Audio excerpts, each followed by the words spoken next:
In this tutorial, I want to show you how you can use the not function in Microsoft Excel.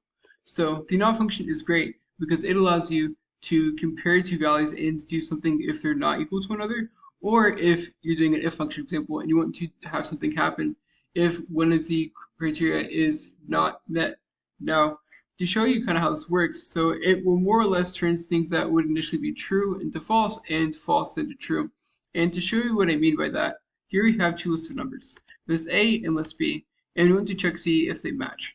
So we do equals A equals B, and A, let's say, does not equal B. Copy paste that down. As you can see, the first numbers aren't equals, and the last two numbers are the same, as you can tell by this quick comparison test. Now let's just say we nest this in a not function, so we do equals not, right? And as you can see, because these two values are not equal to one another, it'll return true. And we paste this down. As you can see, because these two values are not equal to one another, it returns true.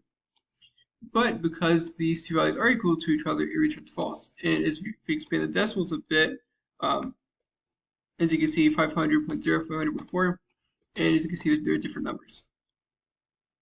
But this is especially helpful if you're doing like a nested if function or something with a bunch of different criteria, and you want to do something very specific if something it does not equal. So for example, let's just say we wanted to do something, we want to really just point out values that are not equal to one another and they're greater than 500, right? Because those are things that we really want to focus on that might be, big hitters in a variance analysis, right?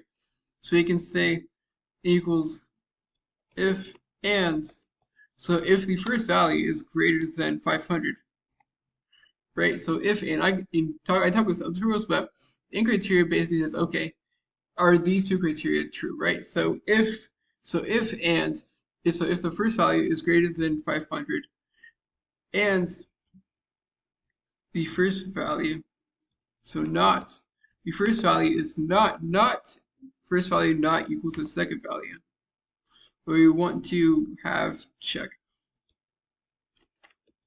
dig into.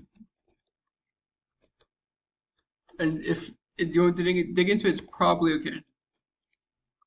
Not 100% certain it's okay, but it's probably fine. And as you can see, now it says probably okay because it said greater than, but you want to have greater than or equal to 500. This example. And as you can see, by extending this out, even though these first two values are the same, we say it's probably okay because the first value is not greater than or equal to 500. But because the first value is greater than 500 and the two numbers don't match, we want to dig into this number. But as you can see, the not function is helpful if you just want to go through and have something happen if a specific criteria is not met, and can make things that are much be complex much simpler, right? Because the other alternative would be to equals if and, right, that is greater than or equal to 500 and that is not equal to that, or if you can say and if that equals false.